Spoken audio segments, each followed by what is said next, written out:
Where do you live? In a town? On a farm? In the suburbs?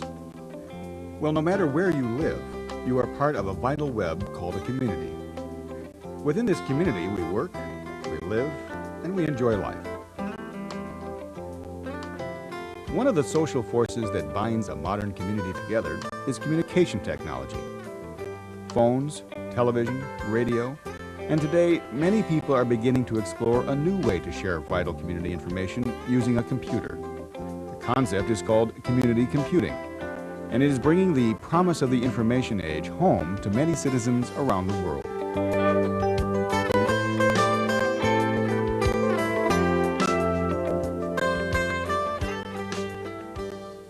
Community computing, or FreeNets as they are sometimes called, form a unique new medium, one that has many of the attributes of public radio and television, combined with the interactive power of a personal computer. It's a low-cost way to bring local information to the members of an electronic community. Community computing is really having a meeting place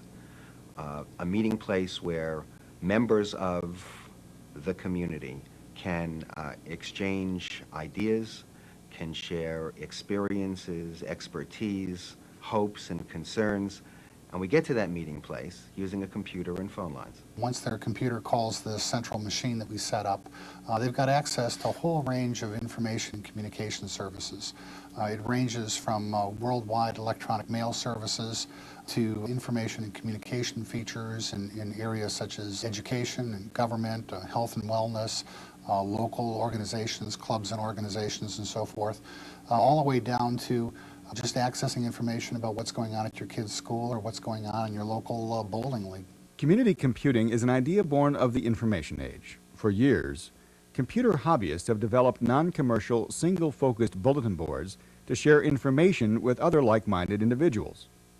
Meanwhile, large commercial services like America Online and CompuServe have developed national information services with an almost unlimited capacity for news, sports, shopping, and fun. Community computing occupies a new middle ground. It's a low-cost, non-commercial service that meets local needs. For instance, consider Medina, Ohio, 50 miles outside of Cleveland. Medina is the county seat, and farming is an important part of the economy.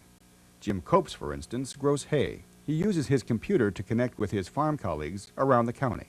It's fun to come to the computer and kick it on, and the first thing I do is to see if anybody's in my mailbox, because it's fun to see if there's any messages. And I like that because it's hey, this guy wants to talk to me, or he wants to reply. It's a time saver. And what I mean by being a time saver is, think of hopping in your truck, driving into town, which is 20 minutes away, finding the county agent or going to the library, whereas I could sit right here in my chair and I can scan volumes of information and what-ifs and play out scenarios without leaving my home. Anytime you leave your facility, your business, it's costing you money. What it's doing is it's opened up the world to you. We're not just stuck on the back 40 and we go in Saturday night to see everybody at the square dance anymore. It's not that way at all anymore. FreeNets offer a community a powerful new way to exchange ideas and to communicate with one another. I really think there is something missing in a lot of modern society. 100 years ago, there were communities, there were extended families, so people had a larger group that they were a part of, and I think that's been lost. And without, I think, really intending to, this type of thing sprung up and filled a need that wasn't there, because now it is a community. I think that's the most important thing about it. People can use the FreeNet for different things, but it's really the way people communicate with each other that's important. Probably one of the most popular areas is our community center, where the kiosk is, and people can just chat back and forth about all kinds of issues of the day. You had probably the most wide-ranging political discussion in town on the FreeNet. The newspapers didn't carry anything like it. You didn't hear it on any local radio stations because there aren't any. No local TV stations because there aren't any. So you basically, only place you had it was on the FreeNet. The best thing you could do to approximate that would be have everybody show up on town square at the gazebo and shout at the top of their lungs. In this online world, the only thing that they're judged by is the quality of what's in their head. And for a lot of people, this is enormously liberating. Nobody judges them because of the kind of clothes that they are wearing, or whether they're thin or fat or good looking or not good looking, or all these kinds of extraneous things that we judge people on in normal day-to-day life. All of that washes out on a community computer system, so that what you're left with is the quality of what's in your mind. And that's very powerful and very liberating.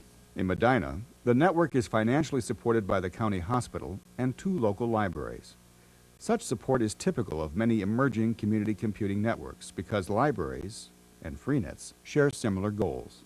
The library is a real strong supporter of free and open access, and I think that's where we really feel like the FreeNet's mission and ours come together. Right now I'm trying to get on, and it takes a while, but once you get on, you can talk to some real interesting people. These guys come in at 2:30 every day, and usually the same people, although we have, it rotates around, whoever gets in here first grabs it, but they basically keep themselves entertained for the next hour or so, rotating around on accounts, chatting to people on the FreeNet, posting mail messages. I know her. Oh, do you? They're learning how menus work, they're learning how discussion groups work, they're learning how to trace a thread and the history of a message. There are a lot of techniques that they're going to be able to use later. Okay. Because he seems to want to talk to you pretty bad. Okay. Yeah, it wouldn't be an Besides offering communication services and chat lines, helpful information on a network is provided by local volunteers who contribute their expertise to a special interest group. SIGs are like visiting a small specialty shop along the main street. I'm at one of the history SIG ops, so I post trivia questions for the students and encourage them to post questions. I'm an assistant SIG op in the IBM and compatibles area of the Medina FreeNet. There's 4 of us. We all cooperate on watching over the area to make sure posts stay within guidelines and things are done according to procedures. Even the local paramedics decided they would get involved. The people that access it, they may not call you on the phone to ask you a question, but on a computer, they'll ask you whatever's on your mind, and they know that we're going to answer them and give them a forthright answer. It established a community relationship there that we wouldn't have otherwise, maybe. The Medina FreeNet has a very local flavor to it. It is very much a small town feel, and as the community is getting larger, the number of people on the FreeNet is getting larger, and on the one hand we really like that because we want to share the information that we have, we want to look at ourselves as being successful. On the other hand, sometimes there's that fear that when you become too big, you might become too impersonal. It hasn't happened, I don't think, to either the community or the FreeNet, and I think there are reasons for that. I think people that move here because they like the small town feel, so they're trying to preserve that. And in the same way, the FreeNet is preserving its small town community flavor. Medina is just one among hundreds of cities and towns that are discovering what this resource can do for them.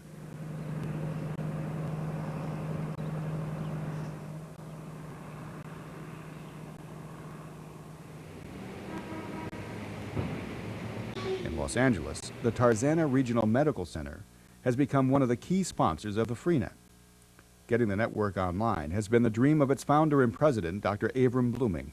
Medina, Ohio is a small city because most people know each other in Medina, Ohio.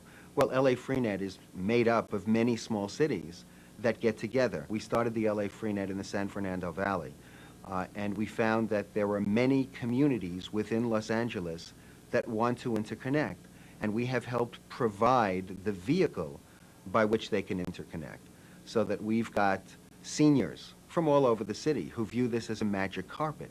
They can get out of their homes using the system and travel really around the world. We have the Los Angeles County Medical Association using this system as a way for physicians to interact around the city and through our linkage to other FreeNets around the world. The Urban League is joining us to provide access to the greater Los Angeles area, again through the LA FreeNet and throughout the world. Blooming's main interest in the FreeNet is in providing practical medical information. The hospital has a public access terminal and offers its patients clinics on how to access the FreeNet. As you can see here on this screen, we have the description of breast cancer. We also have prognosis, we have staging of the disease, the treatment options, and so on. And it's great reading information. The way the Cleveland FreeNet really started was because Dr. Grundner and his colleagues discovered that there is a tremendous public desire for anonymously asked, professionally answered, free medical information. And that's what we're providing. The seniors in Los Angeles are also beginning to discover this dynamic new way to stay connected with their peers and the world, thanks to the enthusiasm and dedication of a few retired teachers. Well, Mel started earlier than I did because he retired 2 years before I did. He kept saying, come look at this, come look at that. And I said, when I retire, I will. And so we both do quite a bit for the FreeNet. Read our mail, I help with the registration, and help with moderating the different special interest groups. You've created several of them. And there's a food and a gardening that I've created. And I try to get them off to other people. We want as many people as possible to be helping. I think people feel much better when they're part of something. And so as soon as one is created, I try to find someone else who'll take it over. I bought a computer when I was 72, and I bought it to edit a manuscript that my husband had left. And from that, I got on the LA FreeNet. And the LA FreeNet has such a wealth of information. You could spend hours just cyber surfing. It's wonderful. We're an intergenerational society, and years ago, Grandma and Grandpa lived with you so that you had an extended family. We want to move back to that, and we can use a computer for just those things. While community computing provides access to local information, it can be used to reach other electronic services beyond the immediate community. Teachers like Zita Evanson from Birmingham High School in Los Angeles are just beginning to see how FreeNets can form a potent new educational tool. With the use of the LA FreeNet, we can have right now up-to-date, in-your-face news, so to speak. For example, if I have to learn, we talk about physics, I would send my students through the net, and they would learn more about what's happening now and what's being published now than from a textbook, which probably would have been written in about 5 years, and the information is about 10 years old. So for us, this is really an instant information highway for my students. You want to check out like earthquakes from Caltech, you just type in 5 and return. Oh, wow. And it runs through this list of earthquakes happening. And here it is. Those are like the last earthquakes. Yeah, these are the last earthquakes. The major ones. Yeah. This is where we're going. I would say that in the future, the teacher becomes a facilitator of knowledge rather than the person between the blackboard and the students. Right now, the teacher will stand back in the back of the classroom and facilitate the learning process, and I think that is very important.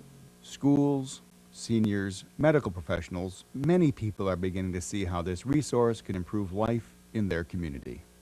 It's when the local populace buys into this and recognizes the power of access to information that this succeeds.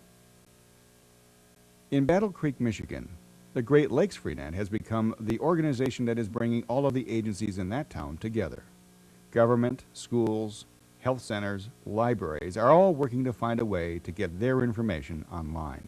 The Great Lakes FreeNet has been one of the most effective economic development tools that this region, Calhoun, Berry, Branch counties, and surrounding region, has seen in a long time, because it's a tremendous communication tool for us. And information and communication are really the most valuable pieces we have when we look at trying to be successful with workforce development.